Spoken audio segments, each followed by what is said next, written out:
কেমন আছো বন্ধুরা? সবাই ভালো আছো তো? তা আছে ভাদ্র মাসের শেষের দিনে বিশ্বকর্মা পূজা, সবার বাড়িতে তো পুজো দিচ্ছে, তাই আমিও দিলাম পূজা আমার বাড়িতে। দেখো সকাল থেকে না খেয়ে আছি, মানে আজকে বাড়ির 4জন ফ্যামিলি তুলো, 4জনই উপাস করে আছি।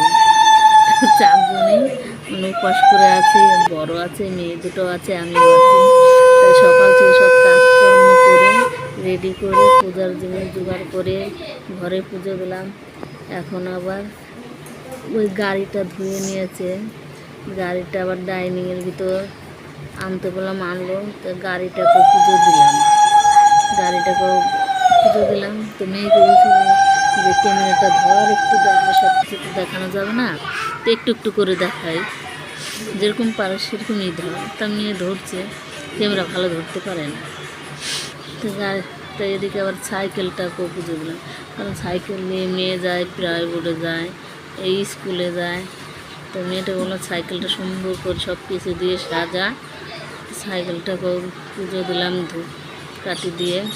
বললাম যত মেয়েরা স্কুলে যায় ভালোভাবে যেন যেতে পারে, ঠাকুরের কাছে এটাই কামনা করি। তাই পুজো করে এদিকে বাইরে আবার তুলসী গাছ আছে, তাকেও পুজো দিলাম। এদিকে মেয়েরা বলছে খিদে পেয়ে গেছে, গ্যাসে আবার ভাত বসিয়ে রেখেছি, ভাতও হয়ে গেছে। মানে বুঝো সংসারে একা থাকলে সব দিকেই দেখতে হয়।